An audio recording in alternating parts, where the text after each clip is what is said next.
Now in this video we will discuss the next tool, which is Paintbrush tool. So when you select Paintbrush tool, and it depends on the stroke, like right now stroke 1 pt.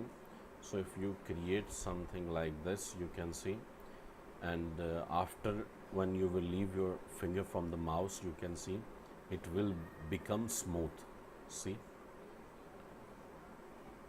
And from here we can change the color and size, like if apply now, you can see, so it will be with 5 pt. And here you can see, like we can select 15 pt round, like this one, or we can also select something like this.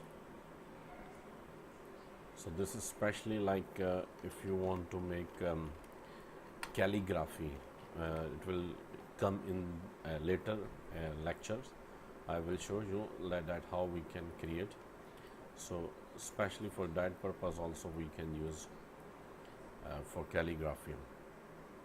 You can see how easily we can write or paint with this tool.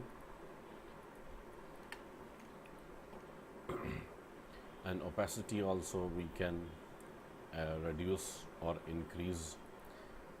So from here these things we can select, or if we select something like this, you can see. So Paintbrush tool is a very easy to use tool, and in next video I will show you about the brushes panel, which is relevant to the Paintbrush tool. Thank you very much for watching the video.